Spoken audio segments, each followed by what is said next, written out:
स्मृति में आयोजित इस व्याख्यान माला में आए सभी सम्माननीय उज्जैन के नागरिक बंधुओं, माताओं, बहनों, मंच पर आसीन आज के इस व्याख्यान के अध्यक्ष महोदय परम श्रद्धेय डॉक्टर तेजनकर जी, इस व्याख्यान माला की आयोजन समिति के सभी सम्माननीय पदाधिकारी मित्रों, मैं बहुत आभारी हूं आप सभी का और विशेष रूप से व्याख्यान माला आयोजन समिति का, जिन्होंने मुझे आमंत्रित किया और आपके सामने एक बहुत महत्वपूर्ण विषय पर व्याख्यान करने का मुझे मौका दिया। मैं आयोजन समिति का बहुत आभार व्यक्त करता हूं, आप सभी का आभार व्यक्त करता हूं कि आप अपने व्यस्ततम समय में से कुछ समय निकालकर यहाँ उपस्थित हैं और मुझे आपसे संवाद करने का समय मिल रहा है। भारत तब और अब इस विषय पर मुझे आपसे जो बात कहनी है, इस बात की 1-2 मिनट में प्रस्तावना जरूर करूंगा। अभी का जो भारत है जिसकी मैं बात करूंगा वो पिछले 63 वर्षों का भारत होगा। आजादी के 15 अगस्त से लेकर आज सन 2010 का, और तब वाले भारत की जब मैं बात करूंगा तो वो भारत अंग्रेजों के जमाने के भारत का बात होगी। उससे ज्यादा पीछे वाले भारत में जाने के लिए समय थोड़ा ज्यादा चाहिए और व्याख्यान माला की एक मर्यादा है कि कुछ ही समय में ये पूरी करनी होती है। तो तब वाला भारत होगा लगभग आज से 175 वर्ष पहले का भारत, और अब वाला भारत होगा जो आजादी के पिछले 63 साल का भारत बना है हमारे सामने। भारत अभी का जो है उसके बारे में बात कहना शुरू करता हूं, फिर पीछे चलूंगा। आज का जो भारत है वो आपकी आंखों के सामने है। इस भारत की बहुत सारी अच्छाइयां हैं और बहुत सारी खराबियां हैं। अच्छाइयों के बारे में और खराबियों के बारे में दोनों बात मैं कहने की कोशिश करूंगा आज के भारत की। हमारे भारत में बहुत सारी अच्छाइयां हैं, आज भी वो खत्म नहीं हो गई हैं। उन अच्छाइयों में से एक अच्छाई है कि भारत की मिट्टी दुनिया में सबसे अच्छी। हमारे खेतों में जो मिट्टी है, ऐसी मिट्टी दुनिया के किसी भी देश के खेतों में नहीं है। दुनिया में कई देशों का प्रवास करने के बाद ये बात मैं अपने अनुभव से कह रहा हूं। अमेरिका के खेतों में इतनी अच्छी मिट्टी नहीं है जितनी भारत के खेतों में है। यूरोप में किसी भी देश के खेत में इतनी अच्छी मिट्टी नहीं है जितनी हमारे यहाँ है। फ्रांस में, जर्मनी में, स्वीडन में, स्विट्जरलैंड में, डेनमार्क में, नॉर्वे में, बेल्जियम में, इंग्लैंड में, स्कॉटलैंड में, आयरलैंड में, यूरोप के किसी भी देश के खेतों में इतनी अच्छी मिट्टी नहीं जितनी हमारे यहाँ है। अमेरिका में तो सवाल ही नहीं उठता, कनाडा में भी नहीं। लैटिन अमेरिका के कुछ देश हैं जहां की मिट्टी भारत के खेतों जैसी ही है। ब्राजील एक देश है, वहां के खेतों की मिट्टी बहुत अच्छी है। अर्जेंटीना के खेतों की मिट्टी भी बहुत अच्छी है। अफ्रीका के कुछ देश हैं, वहां की भी मिट्टी काफी अच्छी है। लेकिन अगर फिर तुलना करेंगे अफ्रीका, लैटिन अमेरिका के देशों में, तो भी भारत की मिट्टी उनसे 21 है, 19 नहीं है।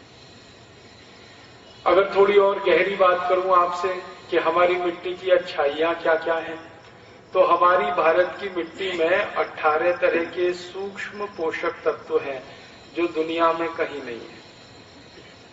हमारी भारत की मिट्टी में भरपूर मात्रा में कैल्शियम है। हमारी भारत की मिट्टी में भरपूर मात्रा में आयरन है। हमारी भारत की मिट्टी में भरपूर मात्रा में मैग्नीशियम है। भरपूर मात्रा में मैग्नीज है। भरपूर मात्रा में ऑर्गेनिक कार्बन है हमारी मिट्टी में। भरपूर मात्रा में सल्फर है, मॉलिब्डेनम है, सिलिकॉन है। ऐसे 18 सूक्ष्म पोषक तत्व बहुत अच्छी मात्रा में है। जबकि दुनिया के देशों की मिट्टी में 2 या 3 पोषक तत्व ही मिलते हैं। भारत में 18 सूक्ष्म पोषक तत्व है। ये भारत की सबसे बड़ी अच्छाई है, सबसे बड़ी विशेषता है। दूसरी एक बहुत अच्छाई है इस देश में, वो इसी मिट्टी से शायद जुड़ी है, या मिट्टी वाली अच्छाई उस कारण से है। दूसरी सबसे बड़ी अच्छाई इस देश में है कि यहां भरपूर सूरज का प्रकाश है। सूर्य प्रकाश इस देश में सबसे ज्यादा है। दुनिया में 100 से ज्यादा ऐसे देश हैं जहां एक साल में सिर्फ 4 महीने सूर्य निकलता है। भारत 200 में से अकेला ऐसा देश है जहां एक साल में 365 दिन सूर्य निकलता है। दुनिया के 100 से ज्यादा देशों में कभी कभी संडे होता है।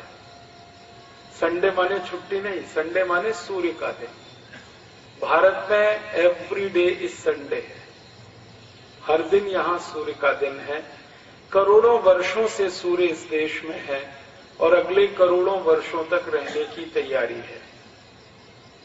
हमारे भारत की जो मान्यताएं हैं उसके अनुसार भारत में सूर्य का प्रकाश पिछले 200 करोड़ वर्षों से निरंतर मिल रहा है और अगले 200 करोड़ वर्षों तक मिलता रहेगा, जबकि दूसरे देशों में ये सूर्य का प्रकाश आसानी से उपलब्ध नहीं होता।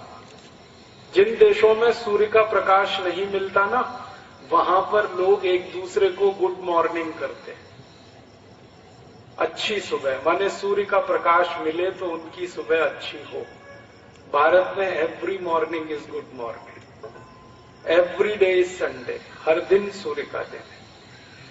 अभी पिछले साल अगस्त के महीने में परम पूजनीय स्वामी रामदेव जी और मैं स्कॉटलैंड गए थे। तो हमारी फ्लाइट दिल्ली से डायरेक्ट थी एडिनबरा के लिए। तो जैसे ही हम एयरपोर्ट पे उतरे तो सूर्य बहुत तेज निकला, बहुत तेज सूर्य निकला। तो हमारी फ्लाइट के सारे अंग्रेज हमें विश करने लगे कि आप लोग आए तो ये सूर्य निकला। तो मैंने कहा कितने दिनों में निकला है? तो उन्होंने कहा 3 महीने में तो पहली बार निकला है। और उन्होंने कहा आप जाइएगा मत यहां से, नहीं तो ये चला जाएगा। तो 3-3 महीने में एक दिन उनको सूर्य दिखाई देता है। हम कितने खुश नसीब हैं कि हर दिन हमें सूर्य मिलता है। और एक सबसे गहरी बात कि जिस देश में सूर्य भरपूर होता है उस देश की मिट्टी हमेशा ही अच्छी होती है, क्योंकि मिट्टी के अच्छे होने में सूर्य की सबसे बड़ी भूमिका है। तीसरी बड़ी अच्छाई अपने देश की जो दूसरे देशों में नहीं है, हमारे देश में मिट्टी में पैदा होने वाले जो विभिन्न पेड़ पौधे हैं, जो वनस्पतियां हैं, ये दुनिया से ज्यादा हमारे यहाँ पैदा होती है। अभी तक हमारी भारत सरकार ने भारत की मिट्टी में पैदा होने वाली जो विभिन्न वनस्पतियां हैं, पेड़ पौधे हैं, उनकी जो सूची तैयार कर पाई है उसमें 84,000 नाम है। 84,000 किस्म की वनस्पतियां, पेड़ पौधे हमारे देश की मिट्टी में पैदा होते हैं।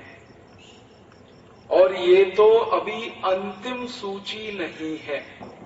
भारत सरकार के वैज्ञानिकों का कहना है कि अंतिम सूची अभी बनाना बड़ा मुश्किल है, क्योंकि हर दिन हर साल कुछ न कुछ नई वनस्पतियां ढूंढी जा रही हैं।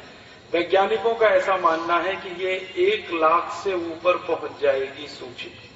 84,000 तो मिल गई हैं, 1 लाख हो जाएंगी थोड़े दिन में। इतनी विविध वनस्पतियां, पेड़ पौधे दुनिया में किसी भी देश में नहीं जो भारत में। दुनिया का सबसे बड़ा हार्बेरियम जो है ना, स्कॉटलैंड में है और वहां 5 लाख से ज्यादा वनस्पतियां और पेड़ पौधे उन्होंने संरक्षित किए हैं। उसमें सबसे ज्यादा जिस देश के पेड़ पौधे हैं वो भारत है।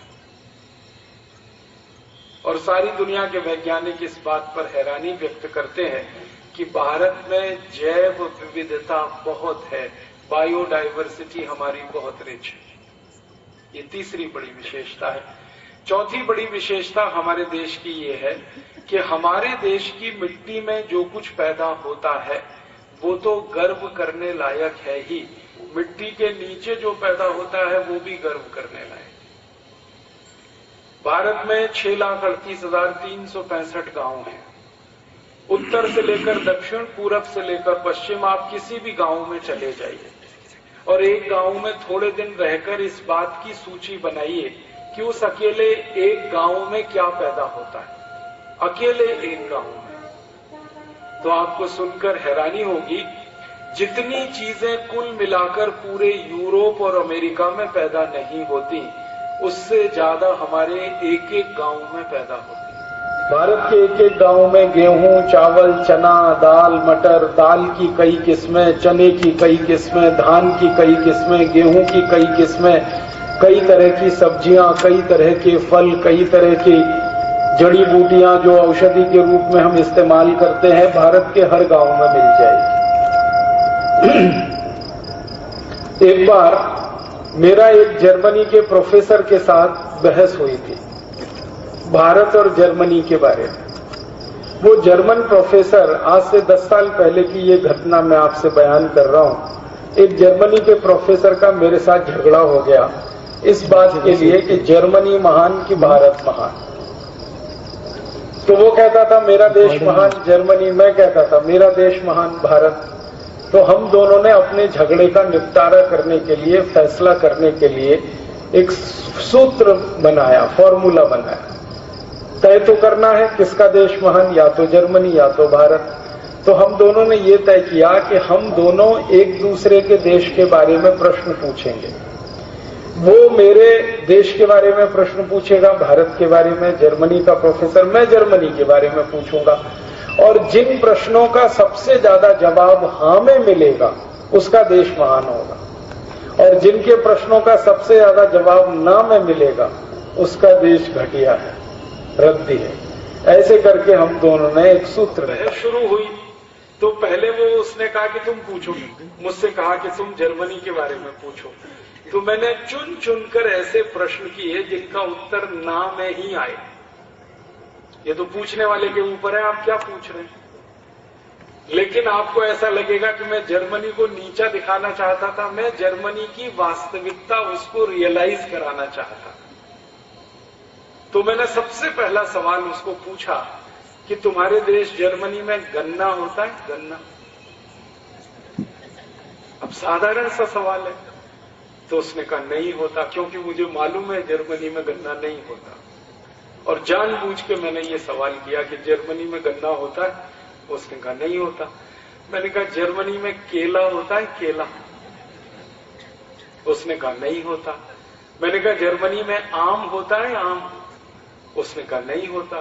फिर मैंने कहा जर्मनी में संतरा होता है, संतरा? उसने कहा नहीं होता। फिर मैंने कहा जर्मनी में मौसम्मी होती है, मौसम्मी? उसने कहा नहीं होती। थोड़ी देर में वो बौखला गया, क्योंकि हर जवाब ना ना ना ना।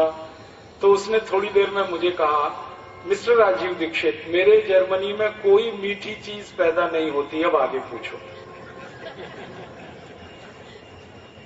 तब मैंने उसको कहा अच्छा दूसरा सवाल है मेरा। मैंने कहा जर्मनी में पालक होता है, पालक? क्योंकि पालक मीठा नहीं है। तो उसने कहा नहीं होता। फिर मैंने कहा जर्मनी में मेथी होती है, मेथी? उसने कहा नहीं होती। मैंने कहा जर्मनी में मूली होती है, मूली? उसने कहा नहीं होती। फिर मैंने कहा कि जर्मनी में वो होती है इलायची, या जर्मनी में काली मिर्च होती है? ये सब मीठी चीजें नहीं है। थोड़ी देर में फिर बौखला गया। फिर कहने लगा मिस्टर राजीव दीक्षित, हरे पत्ते की कोई चीज जर्मनी में नहीं होती, अब आगे पूछो। अब मीठी चीज कोई होती नहीं, हरे पत्ते की कोई चीज होती नहीं। तो मैंने कहा अब तुम ही बताओ जर्मनी में होता क्या है? तो उसने कहा जर्मनी में एक तो होता है आलू, पोटैटो, और दूसरा होता है प्याज, ओनियन। अब आलू में प्याज मिला के खाओ या प्याज में आलू मिला के खाओ, हमारे पास दो ही चीजें होती हैं। फिर मैंने कहा कि जर्मनी के दुकानों में इतना सारा माल बिकता है, केला भी बिक रहा है, गन्ना भी बिक रहा है, आम भी बिक रहा है, संतरा भी बिक रहा है, तो ये कहां से आता है? तो उसने धीरे से कहा ये सब भारत से आता है। तो मैंने कहा किसका देश महान? तो चुप हो गया, बोला नहीं। उसको रियलाइज तो हो गया कि भारत देश महान, लेकिन उसने मुंह से नहीं बोला। मैंने कहा इसको मुंह से ही बुलवाना है अभी थोड़ी देर में। और ये बहस हमारी कई लोगों के सामने हो रही थी। मैंने कहा तुम्हारा नंबर है, तुम पूछो भारत के बारे में। तो वो थोड़ा फंस गया, उसने वही सवाल पूछना शुरू किया जो मैंने पूछे थे। उसने कहा भारत में गन्ना होता है? मैंने कहा भैया उत्तर भारत, दक्षिण भारत, पूर्वी भारत, पश्चिम भारत, मध्य भारत, पूरे भारत में गन्ना होता है। और भारत में 6,38,365 गांव हैं, इनमें से 4 लाख गांवों में गन्ना होता है। और भारत में एक गन्ना बहुत मोटा होता है, एक गन्ना बहुत पतला होता है, एक काला गन्ना होता है, एक लाल गन्ना होता है, एक हरा गन्ना होता है, एक थोड़ा सा पीले रंग का गन्ना होता है। 2550 जातियों का गन्ना इस देश में होता है। अब बोलो। तो कहने लगा आई कांट बिलीव इट। मैंने कहा ये तुम्हारी प्रॉब्लम है, मेरी नहीं। तुम्हें भरोसा नहीं है तो ये तुम्हारी समस्या है। अगर तुमको भरोसा करना है तो तुम भारत आ जाओ और घूम लो और पता कर लो कितनी जातियों का गन्ना होता है। फिर उसने दूसरा सवाल पूछा, केला होता है भारत में? मैंने कहा केला ही केला होता है। हमारे यहाँ उत्तर भारत का अलग केला, दक्षिण भारत का अलग केला, पश्चिम भारत का अलग केला, पूर्वी भारत का अलग केला, कहीं मोटा केला, कहीं पतला केला, कहीं छोटा केला, कहीं लाल केला, कहीं हरा केला। हमने कहा केले की भारत में कम से कम 1000 प्रजातियां हैं। कहने लगा यस। मैंने कहा यस। फिर कहने लगा आई कांट बिलीव, मुझे भरोसा नहीं हो सकता। फिर मैंने कहा तीसरा सवाल पूछो। तो उसने पूछा आम होता है? तो उसने सवाल किया था मैंगो को, कि भारत में मैंगो होता है। मैंने कहा मैंगो तो एक शब्द है, हमारे यहाँ तो मैंगो की जातियां 5000 से ज्यादा है। लंगड़ा है, चौसा है, दशहरी है, तोतापुरी है, कलमी है, ऐसी 5000 जातियों का आम है भारत में। और मैंने उसको कहा, जिस पर उसे भरोसा नहीं हुआ, मैंने कहा दिल्ली हमारे यहाँ की राजधानी है, वहां से 180 किलोमीटर दूर हरिद्वार है। दिल्ली हरिद्वार के बीच में 500 जातियों का आम होता है, इतनी दूरी में, खाली 180 किलोमीटर। और भारत में 3 लाख से ज्यादा गांवों में आम होता है। तो ऐसे उसने जितने भी सवाल पूछे तो उसमें वो हार गया, मैं जीत गया। फिर हमारा भारत महान, उसका जर्मनी महान नहीं। तब उसने अंत में कहा कि मैं भारत देखना चाहता हूं। मैंने कहा कभी भी आओ, देखने के लिए कोई मुश्किल नहीं।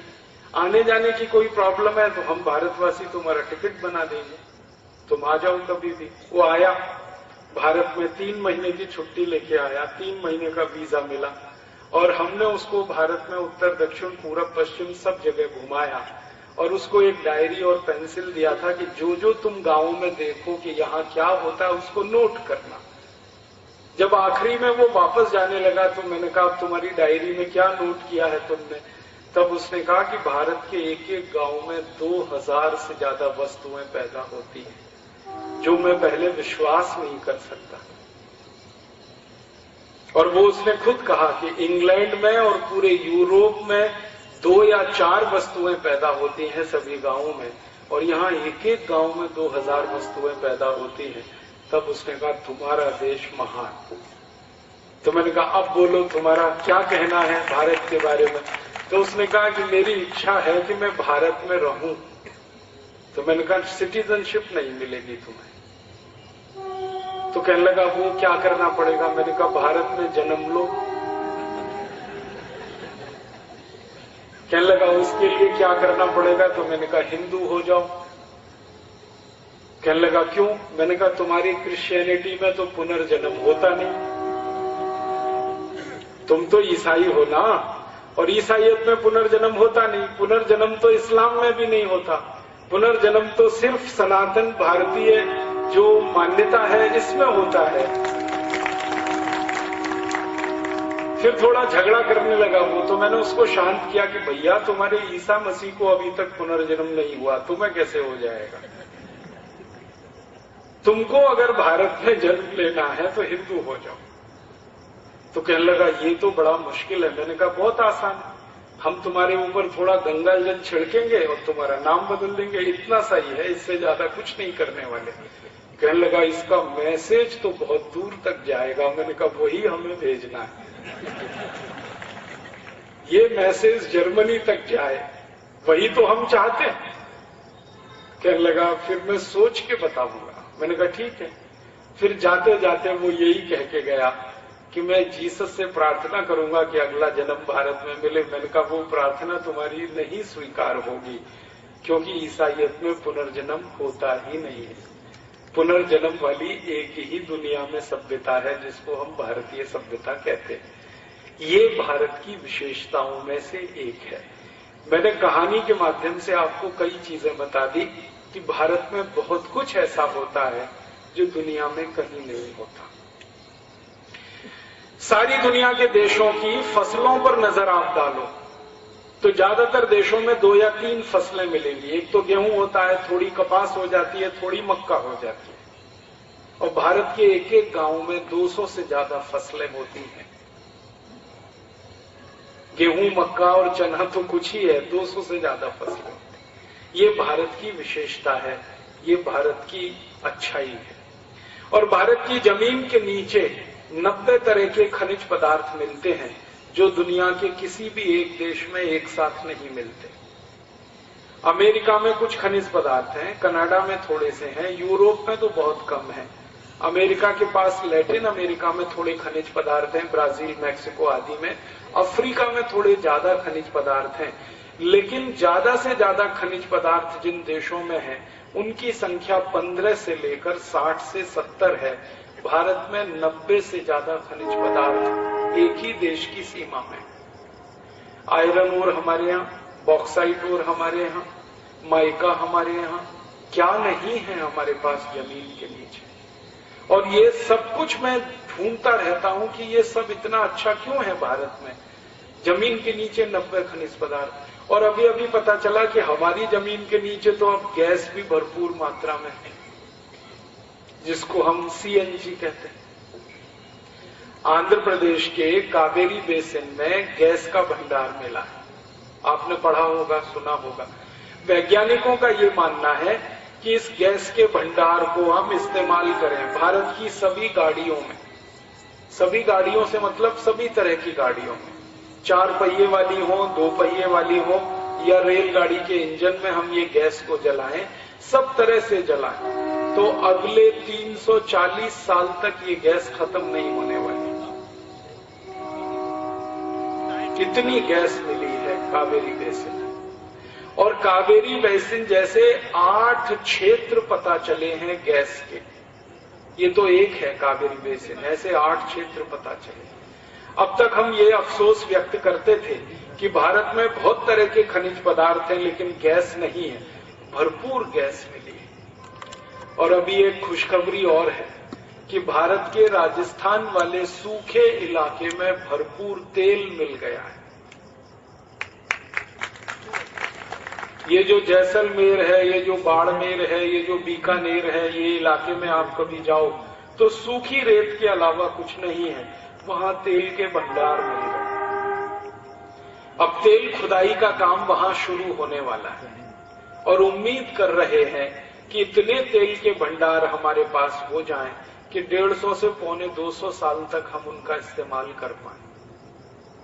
तो अब तो तेल भी मिल गया, गैस भी मिल गई, 90 तरह के खनिज पदार्थ हैं। ये तो जमीन के नीचे है। और जमीन के ऊपर तो हर गांव में पैदा होने वाली 2000 से ज्यादा वस्तुएं, फिर जंगलों में पैदा होने वाली तरह तरह की वस्तुएं, फिर खेतों में पैदा होने वाली तरह तरह की फसलें, भरपूर धन धान्य से ये देश है। भगवान ने इस देश को खूब अच्छे से नेमतें दी हैं, इस देश को बहुत अच्छे से सुखी बनाया। और ऐसी ही विशेषताओं में एक बड़ी विशेषता है, इस देश का मौसम दुनिया में सबसे अद्भुत है। इतना अच्छा मौसम किसी देश में नहीं। आप अफ्रीका में जाइए, वहां 2 मौसम है, गर्मी और भयंकर गर्मी। आप अमेरिका में चले जाइए, वहां 2 मौसम है, ठंडी और भयंकर ठंडी। आप और किसी देश में चले जाइए, लैटिन अमेरिका में चले जाइए, वहां 2 मौसम है, बारिश और भयंकर बारिश। टॉरेंशियल रेन होती है ब्राजील और मैक्सिको में, 8 महीने बारिश चलती है। किसी और देश में चले जाइए, 2 से ज्यादा मौसम नहीं है। भारत में सब तरह के मौसम है। और आधुनिक मौसम विज्ञान की परिभाषा के अनुसार भारत में 16 क्लाइमेटिक जोन्स हैं, 16। हम तो 6 ऋतुओं को गिनते थे ना भारत की मान्यता में, और आधुनिक विज्ञान के हिसाब से 16 ऋतुएं हैं इस देश में। सर्दी भी मिलेगी, भयंकर सर्दी भी मिलेगी, गर्मी भी मिलेगी, भयंकर गर्मी भी मिलेगी, बारिश भी मिलेगी, भयंकर बारिश भी मिलेगी, बीच में बसंत भी मिलेगा, बीच में शरद भी मिलेगा। सब तरह के क्लाइमेटिक जोन्स इस देश में, जबकि दुनिया के अधिकांश देशों में 2 ही क्लाइमेटिक जोन्स हैं, यहां 16 हैं। और सभी मौसम में निरंतरता है, ये और भी एक अद्भुत बात है इस देश की। बारिश जब आएगी तो हर साल उसी समय आएगी, गर्मी जब आएगी तो हर साल उसी समय आएगी, सर्दी जब आएगी तब हर साल उसी समय आएगी। दूसरे देशों में ऐसी कोई विशेषता नहीं है। ये यूरोप के देशों में तो बारिश कभी भी आती है, एनी टाइम। सुबह आ गई, 5 मिनट बारिश हुई, फिर शाम को हो जाएगी, फिर अगले दिन सुबह हो जाएगी। बारिश का सीजन वहां नहीं होता। जैसे धूप का सीजन नहीं होता वैसे बारिश का नहीं होता। तो मौसम बहुत अद्भुत है। यूरोप और अमेरिका में एक मजाक करते हैं लोग, वहां मजाक चलता है कि 3 W का कुछ भरोसा नहीं। एक तो वेदर, एक तो वाइफ, पत्नी का भी भरोसा नहीं। सुबह आपकी है, शाम को किसी और की, हाँ अगले दिन किसी और की हो सकती है। तो मौसम का भरोसा नहीं, पत्नी का भी भरोसा नहीं। और तीसरा W है वर्क, काम का भरोसा नहीं। सुबह आपकी नौकरी पक्की है, अगले दिन सुबह जाएंगे तो पिंक लेटर मिल जाएगा कि आपको नौकरी से निकाला जाता है, कोई दूसरी ढूंढ लीजिए। इतनी अनिश्चितता है। और जब मैं यूरोप में घूमता हूं और वहां के लोगों से मजाक करता हूं तो वो कहते हैं कि भारत में ये तीनों W एकदम पक्के हैं। वेदर एकदम पक्का है, समय से आता है, समय से जाता है। वाइफ तो इतनी पक्की है कि 7-7 जन्म तक एक ही रहती है, वो सोच ही नहीं सकते इसको। और वर्क एकदम पक्का है, यहां जल्दी किसी की नौकरी नहीं जाती, कार भी जल्दी नौकरी नहीं लेती। पहले आपको नोटिस देगी, फिर आपको सस्पेंशन होगा, बहुत दिन तक आधी सैलरी में काम चलता रहेगा, सस्पेंशन फिर रद्द होकर वापस नौकरी मिल सकती है, टर्मिनेशन तक तो बहुत देर में नंबर आता है। और नौकरियां यहां ऐसे पक्की होती हैं कि मेरे पिताजी ने इनके यहां काम किया, मैं भी उनके यहां काम कर रहा हूं, मेरा बेटा भी करेगा, उसका भी बेटा करेगा, ऐसी पक्की नौकरियां होती हैं। क्योंकि हम संबंधों को मानते हैं, काम को नहीं। तो भारत की ये बहुत बड़ी विशेषता है, वेदर, वाइफ और वर्क तीनों पक्के हैं। और इसलिए दुनिया के देशों में पता है क्या बातें चलती हैं भारत के, ये मत करो, आंख में तकलीफ है, हाँ ये है। जब मजाक करते हैं हम लोग तो वो लोग कहते हैं कि भारत में चूंकि वाइफ भी पक्की है, वेदर भी पक्का है, वर्क भी पक्का है, इसलिए भारत के लोग टेंशन फ्री है, स्ट्रेस फ्री। और यूरोप और अमेरिका में ये तीनों ही पक्के नहीं है, इसलिए लोगों को सबसे ज्यादा टेंशन है और सबसे ज्यादा स्ट्रेस है। और आपको एक हैरान करने वाली बात बताता हूं, चूंकि टेंशन और स्ट्रेस उनकी जिंदगी में सबसे ज्यादा है, इसलिए बीमारियां उन देशों में भयंकर है। आप किसी देश में चले जाओ, स्वीडन में चले जाओ, स्वीडन की सड़कें दुनिया में सबसे अच्छी मानी जाती है, उतनी अच्छी सड़कें किसी देश में नहीं है। लेकिन आपको हैरानी होगी ये जानकर कि स्वीडन में सबसे ज्यादा कमर दर्द के मरीज हैं, जहां की सड़कें सबसे अच्छी। हाँ, समझ में नहीं आती ये बात, कमर दर्द क्यों होना चाहिए? भारत में होना चाहिए कमर दर्द, जहां सड़कें कम, खड्डे ज्यादा है। खड्डों में सड़क रहती है, सड़क में खड्डे रहते हैं, तो यहां कमर दर्द हो तो समझ में आता है। लेकिन स्वीडन में सबसे ज्यादा कमर दर्द है, सिर्फ कारण उसका मेंटल स्ट्रेस और टेंशन। जबकि सड़कें एकदम ऐसी हैं जैसे मछली पानी में तैरती है ना, स्वीडन में ऐसे कार चलती है सड़क, फिर भी ये समस्या है। स्पेन में सबसे ज्यादा आत्महत्याएं होती हैं, जबकि स्पेन दुनिया के सबसे विकसित देशों में गिना जाता है। प्रति व्यक्ति जनसंख्या के अनुसार सबसे ज्यादा आत्महत्या होती है। जबकि सब चीजें वहां हमसे अच्छी हैं। लेकिन एक ही चीज में है, वहां मेंटल स्ट्रेस और टेंशन इतना ज्यादा है कि लोग अपनी हत्या खुद ही कर लेते हैं। यूरोप और अमेरिका में भी आत्महत्याएं दुनिया में सबसे ज्यादा है। जापान उसके बाद दूसरे नंबर पर है। भारत का नंबर तो 100वां है आत्महत्या करने वाले देशों में। बहुत सारी विशेषताएं हैं हमारे देश में। एक दो और विशेषताएं बताऊं। हमारे देश के लोग इतने भोले भाले, इतने सीधे साधे दुनिया में कहीं नहीं। आप अमेरिका जाओ, यूरोप जाओ और आप अनजान जगह पे जाओ और किसी से पते वते पूछना शुरू कर दो, हो सकता है आपको पुलिस स्टेशन में पहुंचा दे, हाँ, गिरफ्तार करा दे। आप अगर किसी से पता पूछ रहे हैं ना, तो सीधे एक ही शक करेगा कि ये आतंकवादी है, ये उग्रवादी है, और पुलिस को फोन करेगा, आपको पकड़वाएगा। और ज्यादातर लोग पता बताएंगे नहीं, बता देंगे तो गलत बता देंगे। ऐसे लोग हैं वहां के। जैसी बर्फ होती है ना, वैसे लोग हैं, हाँ, बर्फ जैसे ही लोग। और भारत में अगर किसी से आप पता पूछ लो तो घर तक छोड़ के आएगा, हाँ हाँ, फोकट का काम करेगा, घर तक छोड़ेगा, एक पैसा नहीं मांगेगा। और अमेरिका में तो इतने बेशर्म है, यूरोप में भी, कि गलती से पता पूछ लिया तो पैसे मांग लेते, कितने डॉलर दे दो, नहीं दिया तो चाकू निकाल के ले लेंगे आपसे, पर्स छीन लेंगे आपका, मैंने पता बताया था, इतना पैसा दो। भारत के लोग तो फोकट में ही गांव तक छोड़ के आ जाते हैं, घर तक छोड़ के आ जाते हैं। आप पूछो जरा सा उससे कि फलाने का घर कहां, देखो कितनी तन्मयता से बताता है वो। सब दुनिया भूल जाएगा, फिर आपको इतने बढ़िया से एक्सप्लेन करेगा कि इधर दाहिने तरफ चले जाना, फिर बाईं तरफ चले जाना, बिल्कुल घर तक पहुंचा देगा। ऐसे लोग दुनिया में सिर्फ भारत में, अद्भुत लोग हैं। और एक दो विशेषता बताता हूं भारत की। भारत में प्रति व्यक्ति अनाज का उत्पादन अमेरिका से बहुत कम है। हमारे यहाँ एक व्यक्ति के हिसाब से अनाज का उत्पादन 200 किलो है। अमेरिका में एक व्यक्ति के हिसाब से अनाज का उत्पादन 980 किलो है अमेरिका में।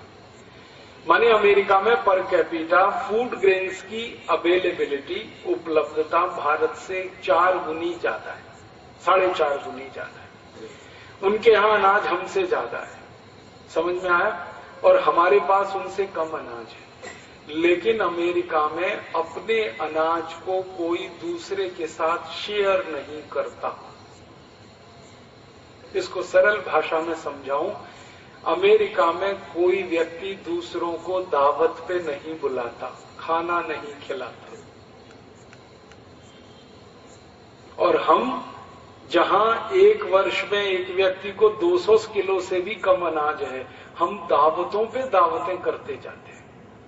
और हमारे यहाँ खाना खिलाना तो जैसे सबसे बड़े पुण्य का काम है। इस देश में करोड़पति हो या रोडपति, सबको देखा मैंने खाना खिलाते।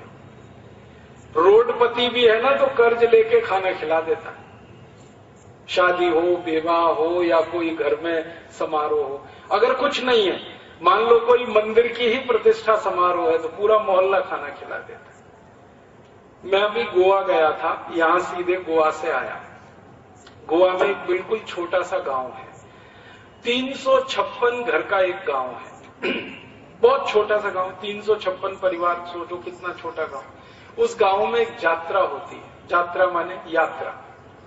तो उस यात्रा में आधे से ज्यादा गोवा जाता है, आधे से ज्यादा। गोवा की कुल लोक संख्या, कुल आबादी 15 लाख की है। 7.5 लाख लोग उस यात्रा में जाते हैं। अब 5 से 7 दिन वो यात्रा चलती है और 356 घर का गांव सबको भोजन कराता है, सबको निःशुल्क खाना खिलाता है। रात के 2 बजे आप पहुंच गए उस गांव में तो बिना खाना खाए नहीं आ सकते, खिलाएंगे आप। ऐसे भारत में हजारों नहीं लाखों गांव हैं। ये तो मैंने एक आपको अभी बताया क्योंकि देख के आया, ऐसे लाखों गांव। दक्षिण भारत में उडुपी में एक मंदिर है, आप जरूर जाइए उस मंदिर में, श्री कृष्ण भगवान का मंदिर है। मैं उस मंदिर में कई बार गया, तो वहां के जो मुख्य पुजारी हैं, मैंने उनको पूछा इस मंदिर का सबसे मुख्य काम क्या है, तो उन्होंने कहा हर दिन हम 75,000 लोगों को खाना खिलाते हैं, ये मुख्य काम है। हर दिन, एवरी डे 75,000 लोग खाना खाते हैं मंदिर। मैंने कहा कोई समस्या नहीं आती? उन्होंने कहा बिल्कुल नहीं आती। मैं पूछा इतना खाना आता कहां से? पता नहीं, भगवान देता, ऐसा बोला पुजारी। हाँ, कहां से आ जाता मुझे खुद नहीं मालूम। घी कहां से आ जाता है, चावल कहां से आ जाते हैं, दाल कहां से आ जाती है, सब्जियां कहां से आ जाती हैं, पता ही नहीं। आम के सीजन में आम कहां से आ जाता है, सब लोग दे जाते हैं। और कितने साल से ये चल रहा है? तो उन्होंने कहा 400 साल से ये चल रहा है। 400 साल हो गए। एक दिन के लिए भी ऐसा दिन नहीं आया जब खाना नहीं मिला उस मंदिर। और वो कहते हैं कि कभी कभी जब मंदिर में विशेष समारोह होते हैं तो 1 लाख लोग रोज खाने पर होते हैं, विशेष समारोह। ऐसे मैंने उस मंदिर के पुजारी को पूछा कितने मंदिर होंगे भारत में, तो उसने कहा दक्षिण के तो मैं बता सकता हूं, उत्तर के आप ढूंढो। तो मैं बहुत दिन ढूंढता रहा, ऐसे मंदिर भारत में 13,780 जो 400 साल से, 500 साल से, 700 साल से, 1000 साल से खाना खिला रहे हैं लोगों को, अन्नदान कर रहे हैं, क्योंकि अन्नदान हमारे यहां सबसे बड़ा दान माना जाता है। अब मेरे समझ में ये नहीं आता कि जिस देश में प्रति व्यक्ति अन्न का उत्पादन दुनिया में सबसे कम हो, मात्र 200 किलो प्रति व्यक्ति, अमेरिका में 980 किलो प्रति व्यक्ति, उस अमेरिका में कोई अन्नदान नहीं करता, और यहां 200 किलो हर आदमी के पास भोजन है, उसमें से भी वो दान करता रहता है। इससे बड़ी विशेषता भारत की कोई नहीं, अद्भुत देश है। और ये सब निःशुल्क होता है, अपनी आत्मा के संतोष के लिए होता है। हमारे यहां लोग तो मौका ढूंढते रहते हैं खाना खिलाने का। हाँ, थोड़ा सा भी मौका मिले, दावत हो गई, खाना हो गया, थोड़े छोटे छोटे मौके, घर में किसी का जन्मदिन हो गया, घर में किसी का मरण दिन आ गया, मरण दिन में भी दावत खिलाएंगे, जन्मदिन में भी दावत खिलाएंगे, शादी में भी दावत खिलाएंगे। ये खिलाना खिलाना खिलाना अद्भुत है, और वो भी निःशुल्क और भक्ति भाव से। जो खिला रहा है ना, उसके मन में भाव क्या होता है कि इसने खाया मेरा खाना, यही बड़े पुण्य की बात है। ये भाव से एक होता है दान का भाव, एक होता है दासोह का भाव। दान के भाव में थोड़ा अहंकार रहता है, दासोह के भाव में विनम्रता रहती है। तो भारत दासोह वृत्ति के लोग हैं। भारत खिलाएंगे भी, पैर छुएंगे, दक्षिणा देंगे उसको कि आपने खाना हमारा स्वीकार किया। मैं तमिलनाडु, कर्नाटक में बहुत घूमा हूं, केरल में भी बहुत घूमा हूं। वहां के छोटे छोटे गांवों में जाता हूं तो उन गांवों के जो साधारण लोग हैं ना, उनको मैं देखता हूं। 11 बजे के आसपास सब घर के लोग बाहर आके खड़े हो जाएंगे। तमिलनाडु के हजारों गांवों में देखा, केरल में भी देखा, कर्नाटक में भी देखा। 10-11 बजे के आसपास बाहर आके खड़े हो जाएंगे घर के, इंतजार करते हैं। किसका इंतजार करें? उनको पूछो आप 10-11 बजे घर के बाहर रोज खड़े होकर किसका इंतजार करते हैं? तो कहते घर में भोजन बना है, पहले किसी अतिथि को खिलाएं, तो अतिथि का इंतजार करते। और मैंने कहा कोई अतिथि नहीं आया तो उनका उस दिन भोजन नहीं करते, छोड़ देते, उपवास करते और ईश्वर से प्रार्थना करते हैं कि हमसे क्या गलती हो गई जो आज हमारे घर कोई अतिथि नहीं आया भोजन लेने के लिए। हजारों गांवों में ये परंपरा अभी तक कायम है। एक जमाना था जब भारत में बहुत अन्न पैदा होता था। आज भारत में अन्न का उत्पादन बहुत कम है। उसके कारण मैं बताऊंगा आपको क्यों है। जिस जमाने में अन्न बहुत होता था इस देश में, उस समय ये अन्नदान की परंपरा आई तो समझ में आता है। जब देश में अन्न का उत्पादन इतना कम हो गया है तो भी अन्नदान की परंपरा छूटती नहीं है। ये भारत की बहुत बड़ी विशेषता है। इतनी गरीबी आ गई है इस देश में, इतनी भूखमरी आ गई है, इतनी बेरोजगारी आ गई है, फिर भी ये परंपरा छूटती नहीं है। ये भारत की बड़ी बड़ी विशेषताओं में से एक है। बहुत अद्भुत देश है ये भारत। तो ये तो बहुत सारी अच्छाइयां हो गई देश की, लेकिन अब इन्हीं को वर्णन करता जाऊं तो 2-3 घंटे और निकल जाएंगे। समय कुल 2 घंटे है मेरे पास। अब मैं थोड़ा सा आता हूं, कुछ बुराइयां भी हैं हम, और ये बुराइयां भी हमें ध्यान में रहें तो हमें रास्ता दिखाई देगा कि कहां जाना है, कैसे जाना है, कितना जाना है।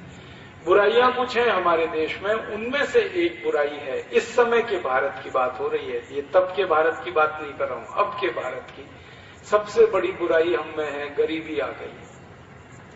और गरीबी कोई थोड़ी बहुत नहीं है। भारत सरकार के आंकड़ों के अनुसार 120 करोड़ की लोक संख्या, जनसंख्या में 84 करोड़ लोग भयंकर गरीब हैं। हमारी इस समय जो सरकार चल रही है, जिसके प्रधानमंत्री माननीय डॉक्टर मनमोहन सिंह है, इस सरकार ने थोड़े दिन पहले एक कमीशन बिठाया था और उस कमीशन के एक अध्यक्ष बनाए गए थे। उनका नाम है प्रोफेसर अर्जुन सेन गुप्ता। बहुत बड़े अर्थशास्त्री हैं और ये ऐसे अर्थशास्त्री हैं जिनकी दुनिया भर में प्रशंसा होती है। ईमानदारी के लिए मेहनती हैं, कर्मठ हैं और सही को सही कहते हैं, गलत को गलत कहते हैं। श्रीमती इंदिरा गांधी के समय में प्रोफेसर अर्जुन सेन गुप्ता उनके आर्थिक सलाहकार हुआ करते थे और श्रीमती गांधी अगर कोई गलती किया करती थी तो 2 टूक कहते थे कि ये आपने गलती किया। प्रधानमंत्री को भी कहने की हिम्मत। ऐसे व्यक्ति हैं अर्जुन सेन गुप्ता। उनको भारत सरकार ने एक जिम्मेदारी दी कि आप गरीबों के बारे में पता लगाओ, कितने गरीब हैं। क्योंकि कभी आंकड़े आते थे 37 करोड़ गरीब हैं, कभी आते थे 33 करोड़ गरीब हैं। कोई सरकार आंकड़ों को घटा बढ़ा कर देती थी, छोटा बड़ा करती थी। अर्जुन सेन गुप्ता ने 4 साल बड़ी मेहनत की और पूरी पारदर्शिता और ईमानदारी से उन्होंने एक रिपोर्ट बनाई। उस रिपोर्ट का नाम है अर्जुन सेन गुप्ता कमीशन रिपोर्ट। उस रिपोर्ट के आंकड़े हैं कि 84 करोड़ लोग अत्यंत दरिद्र हैं इस देश में, 120 करोड़ की जनसंख्या। और उनकी गरीबी के बारे में अर्जुन सेन गुप्ता कमीशन की रिपोर्ट में लिखा हुआ है कि 84 करोड़ लोगों को एक दिन में खर्च करने के लिए 20 रुपए नहीं है। एक दिन में 50 करोड़ लोगों को एक दिन में खर्च करने के लिए 10 रुपए नहीं, 25 करोड़ लोगों को एक दिन में खर्च करने के लिए 5 रुपए नहीं, 15 करोड़ लोगों को एक दिन में खर्च करने के लिए 1 रुपया नहीं और 10 करोड़ लोगों के पास एक दिन में खर्च करने को 50 पैसा नहीं है। इतनी गरीबी में 84 करोड़ लोग रहते हैं। अर्जुन सेन गुप्ता कमीशन की रिपोर्ट कहती है कि 37 करोड़ लोग हर दिन भूखे सोते हैं। उसी रिपोर्ट में लिखा हुआ है कि 37 करोड़ लोगों के शरीर पर 2 कपड़े नहीं होते। ऊपर अगर कपड़ा है तो नीचे नहीं होगा, नीचे है तो ऊपर नहीं होगा। मैंने भारत की दरिद्रता के खूब अच्छे से दर्शन किए हैं। मैं अक्सर उड़ीसा जाता हूं, बंगाल जाता हूं, बिहार जाता हूं, झारखंड जाता हूं और देखता हूं गरीबी कैसी। उड़ीसा में एक बार मैं कालाहांडी क्षेत्र में गया था। वहां मेरे व्याख्यान का आयोजन हुआ था। उस व्याख्यान में 3 लोग आए थे सुनने के लिए। एक मैं खुद था, एक माइक लगाने वाला और एक दरी बिछाने वाला। 3 लोग आए थे। मैंने माइक वाले भाई को पूछा कि व्याख्यान किसको करना है, यहां तो कोई आया नहीं। तो उसने कहा मैं सामने बैठ जाता हूं, मुझे भाषण करो। मैंने कहा तुम अकेले सुनोगे? उसने कहा मैंने माइक ऐसा सेट किया है कि सब अपने घर में बैठ के सुनेंगे। तो मैंने कहा जो घर में बैठ के सुन सकते हैं वो सामने भी आ सकते हैं। तब उसने बहुत उदासी के साथ कहा वो आपके सामने नहीं आ सकते क्योंकि उनके शरीर पर कपड़े नहीं। तो मैंने कहा मुझे उनके घर ले चलो। तो उसने कहा चलो। तो उसने सबसे पहला घर जो मुझे दिखाया वो गांव के सरपंच का घर था और सरपंच के घर की कुल लंबाई 10 फीट, चौड़ाई 10 फीट, एक झोपड़ा, आधा टूटा, पानी टपकता हुआ। मैंने उसमें खटखट किया तो सरपंच की पत्नी बाहर आई। तो मैंने देखा उस मां के शरीर पर ऊपर तो कोई वस्त्र नहीं था, नीचे उसने एक फटा हुआ तौलिया लपेटा हुआ था जो पूरा नहीं था। तो मैंने उससे कहा, आप अंदर जाओ, अपने पति को भेजो। तो थोड़ी देर में जब उसका पति बाहर आया तो मेरी आंख में आंसू आ गए ये देखकर कि वो वही फटा हुआ तौलिया लपेट कर आया था जिसको पत्नी लपेट के आई थी। ऐसी गरीबी में 37 करोड़ लोग रहते हैं इस देश में। बेरोजगारी की हालत कैसी है इस देश में? बेरोजगारी के बारे में भारत सरकार का कहना है कि भारत में सही रोजगार, जिसको सम्मानजनक रोजगार कहते हैं, वो सिर्फ 3.5 करोड़ लोगों के पास है, बाकी के पास तो कोई रोजगार ही नहीं है सम्मानजनक। हमारे भारत देश में 64 करोड़ लोग हैं जिनको माना जाता है जिनके हाथ काम करने लायक हैं। हमारे देश में एक शब्द इस्तेमाल किया जाता है, वर्केबल एज, माने काम करने लायक उम्र, 18 साल से लेके 60 साल। ऐसे 64 करोड़ लोग हैं। उनमें से सिर्फ 3.5 करोड़ लोगों को सम्मानजनक काम है, बाकी को कोई सम्मानजनक काम ही नहीं है। और ये 3.5 करोड़ लोग कौन हैं?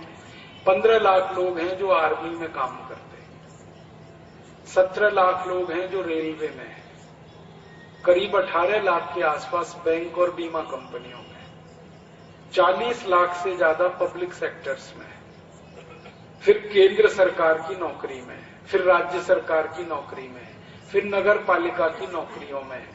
कुल मिलाकर 3.5 करोड़ हैं पूरे देश में।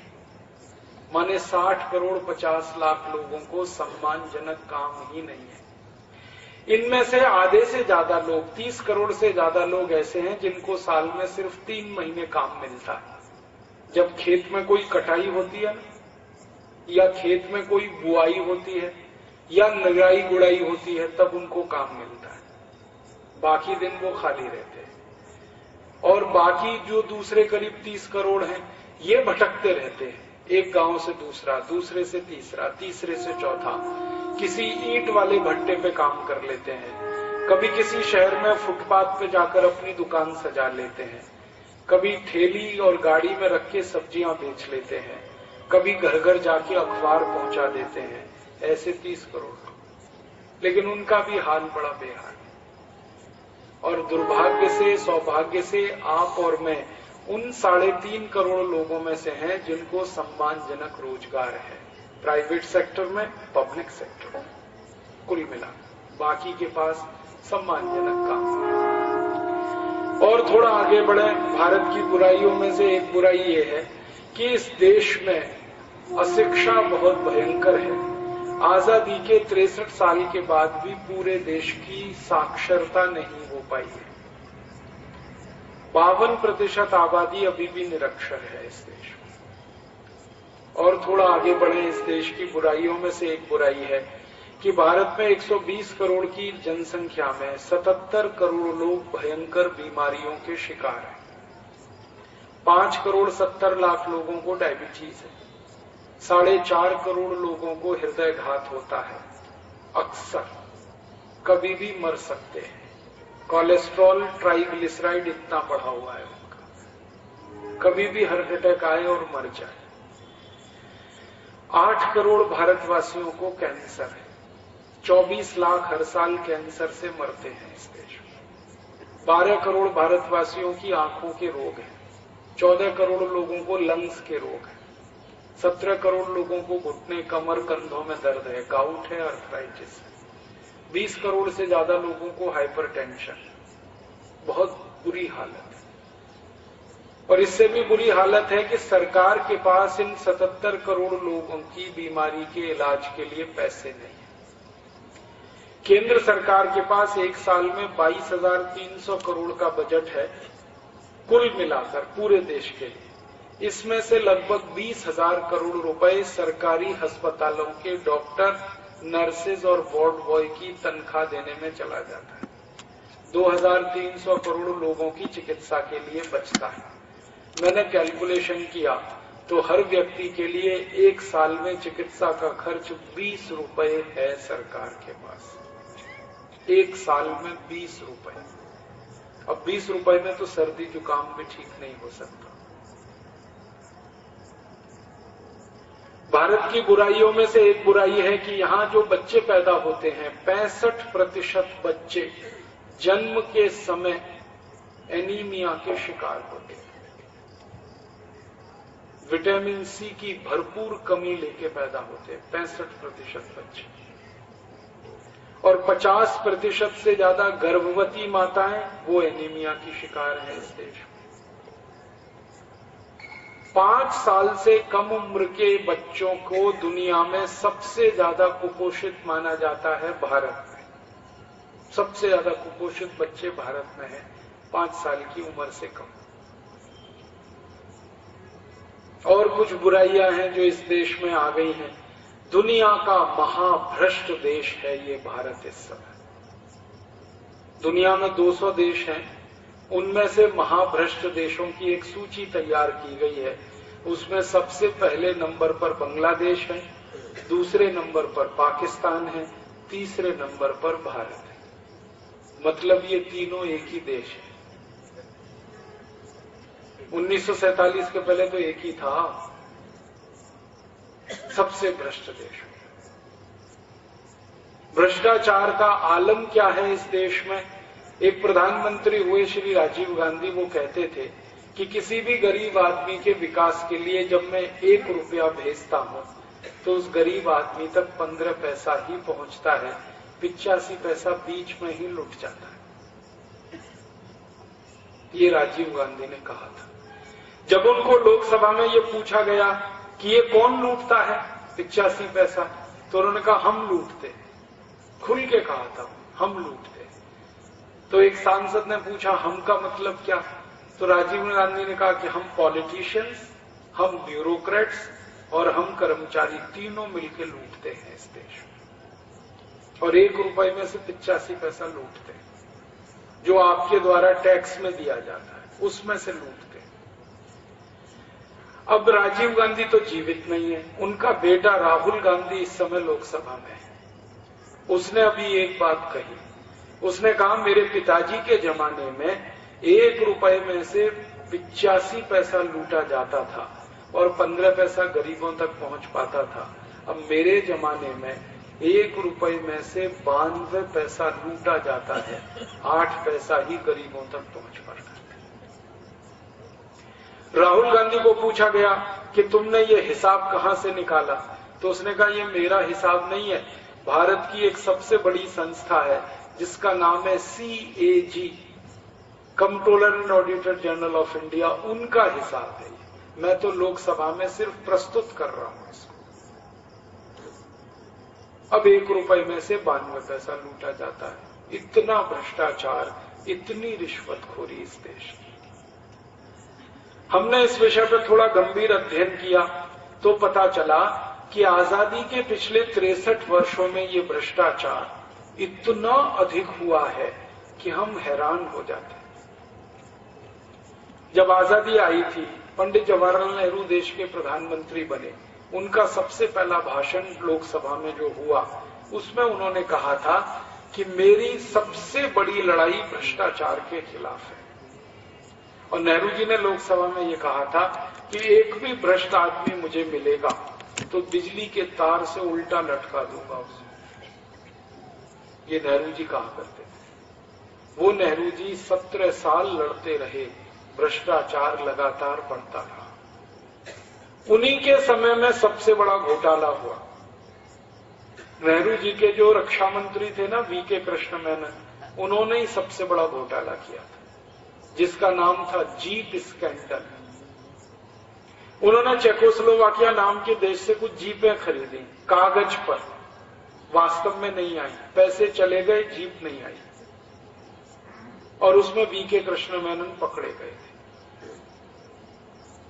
नेहरू जी ने तब ये कहा था, जब VK कृष्ण मेनन पकड़े गए तो लोकसभा में उन्होंने कहा कि भ्रष्टाचार के बिना लोकतंत्र चल नहीं सकता। जब पद ग्रहण किया था नेहरू जी ने तो बोला था कि एक आदमी भी भ्रष्टाचार करेगा तो बिजली के तार से उल्टा लटका दूंगा। जब उनका रक्षा मंत्री पकड़ा गया भ्रष्टाचार में, तब संसद में बयान दिया कि लोकतंत्र बिना भ्रष्टाचार के चल नहीं सकता। भ्रष्टाचार वो तेल है जो लोकतंत्र की मशीन को चलाता है।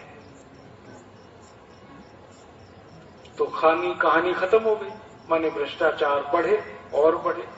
उसके बाद श्रीमती गांधी ने 14 साल देश में भ्रष्टाचार के खिलाफ लड़ाई लड़ी, कम नहीं हुआ और बढ़ गया। राजीव गांधी लड़ते रहे भ्रष्टाचार के खिलाफ लड़ाई, उनका हश्र आपकी आंखों के सामने था।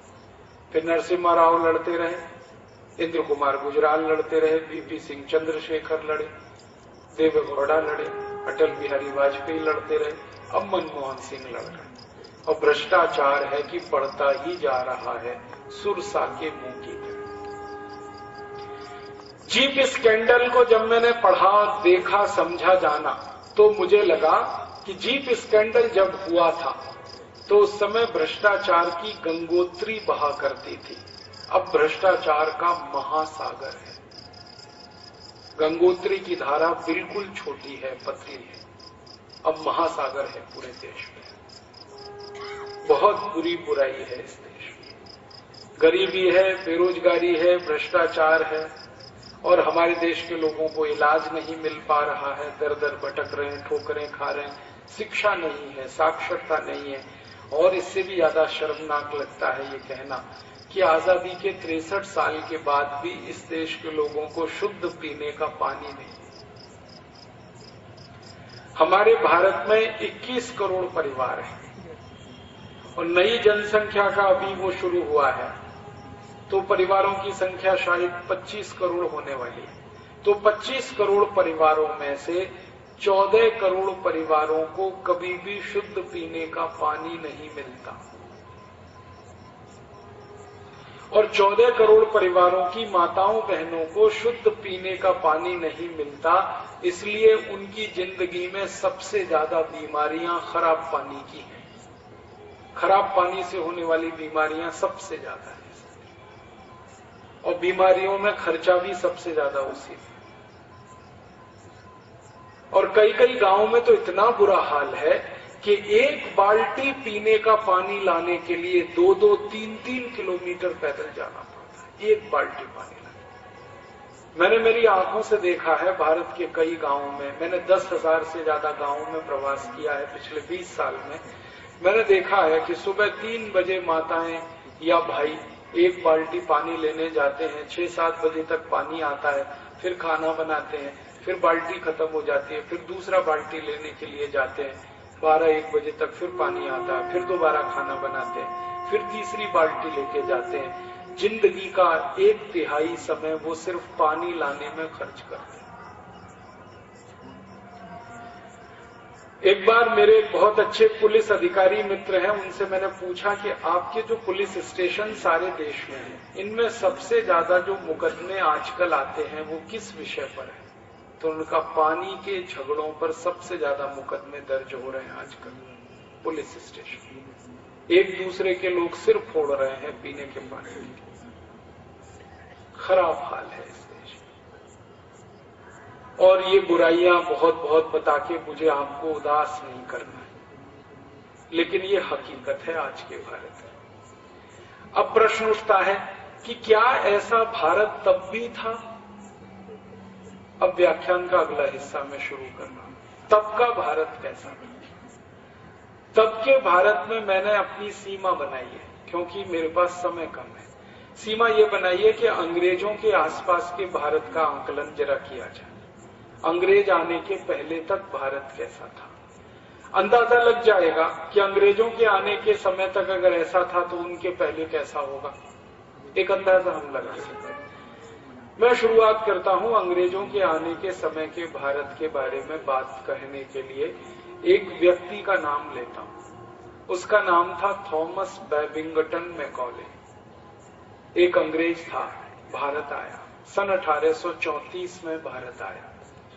उस समय इस देश में ईस्ट इंडिया कंपनी का एक अधिकारी होता था, विलियम बेंटिंग। गवर्नर जनरल था, विलियम बेंटिक।